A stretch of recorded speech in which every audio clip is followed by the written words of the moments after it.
باشه برم جون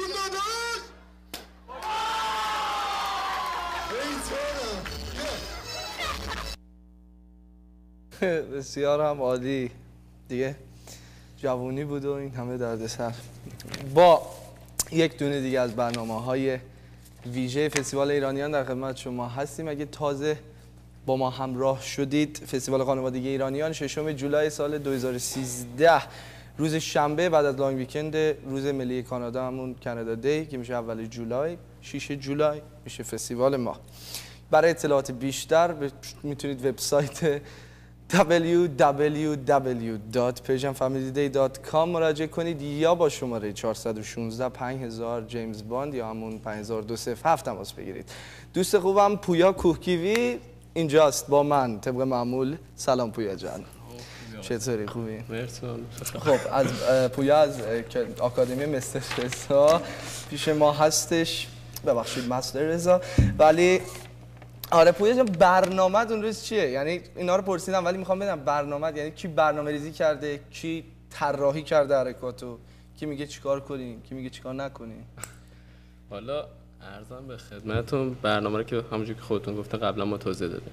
برنامه والا طراحی برنامه که مثلا کی چی کار کنه، کی چی کار نکنه، کی چه جوری بیاد تو، که اون قسمتش با من هستش که مثلا طراحی اسکیتو تا اون دعوایی که یا اون نمایش خیابون. اسکیت ما اسمش که گذاشتیم تئاتری که ما انجام میدیم. شما اسمش گذاشتین یا اسمش هست؟ نه اسمشو حالا بچه‌ها خودمون اسمشو گذاشته. اسکیت میشه معنیش تئاتر خیابون، یه تئاتر میشه معنی به فارسیش. ولی کلا بخوای یه دونه تئاتر که مثلا نقش دادن به بچه‌ها رو ما رو یه دونه اسکیت مثلا گذاشتیم که هر کسی یه نقشی میگیره. اصطلاحا ما اینجوری گذاشته اسمشو. در اینکه مثلا بچه‌ها کی چه جوری بیاد، کی چه جوری بره، کی مثلا چه جوری حمله کنه یا اون ضربه که مثلا چیزی نشون میده، اون طراحیش اون قسمتش با من هستش. اونو که انجام میدم البته مستعان است، اونجوری هم نیستم نه حتما باید کارو بکنی. تو همونجوری که گفتم ما تو تیممون خیلی خیلی بچه جو دوستانه داریم و از وقت مثلا خودم دیگه واقعا آیدیا نمیکشه، چون که ما تیممون نزدیک 20 نفر. اون 20 نفر مثلا من بخوام واسه هر کدومش یه پارتی بخوام بگم، خب دیگه مثلا نمیشه. بعدش هم باید یه جوری باشه که اون پارت تکرار نباشه. یعنی هر موقع که مثلا من این پارت مثلا دو تا از بچه‌ها دادم کنه، نباید با اون پارتی که مثلا بچه‌ها دادن همون چیزا ارائه بشه.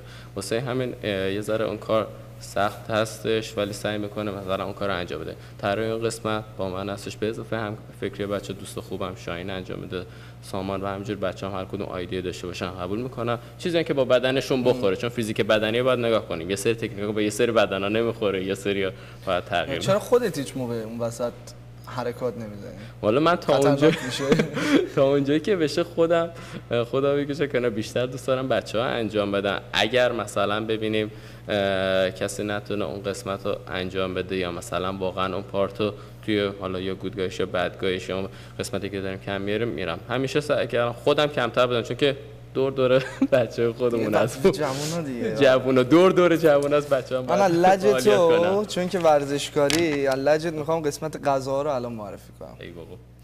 انواع غذاهای خوشمزه ایرانی از جمله کباب، جوجه کباب تا خورشت و برنج که میشه چلو خورشت، چلو کباب، چلو جوجه کباب. انواع ساندویچ‌های سوسیس و همبرگر و فرایز و از اون چیز بدایی که برای بدن اصلا خوب نیست، بدمزه‌ها.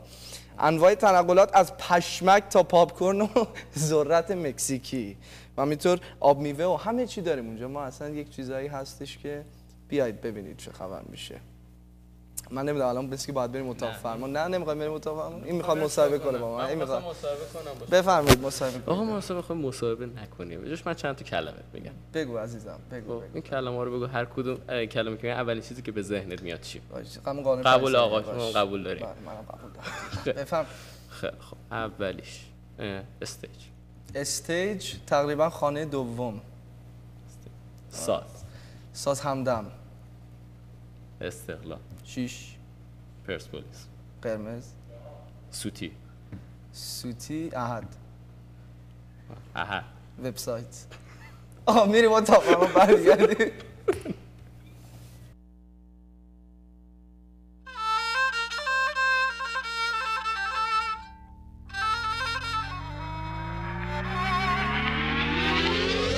یه روز گفتی تا بعد دوستم داری، حالا میگی دیگه با من کاری نداری. من که جز تو کسی ندارم، گریه کردن شده هر روز کارم.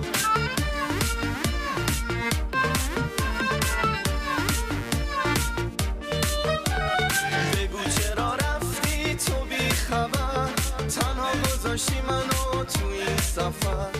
از وقتی که رفتی دلم گرفت، بی تو نه زندگی دارم نه سرنوشت. بیا که این دلم اسیره، بی تو میمیره با تو جون میگیره. بیا که این دلم اسیره، بی تو میمیره با تو جون میگیره.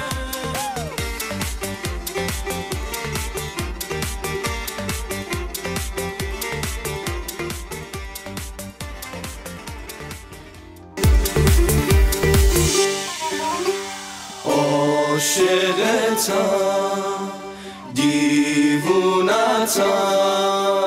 بی تو میمیرم.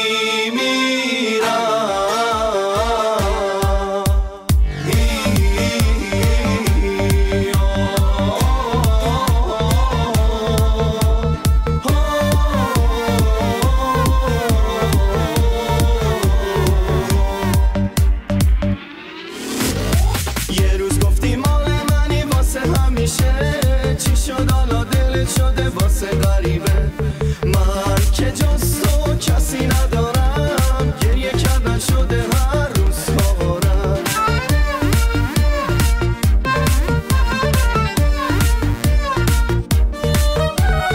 تو رو خدا برگرد به زندگیم، تا من و تو نباشه ما بشیم.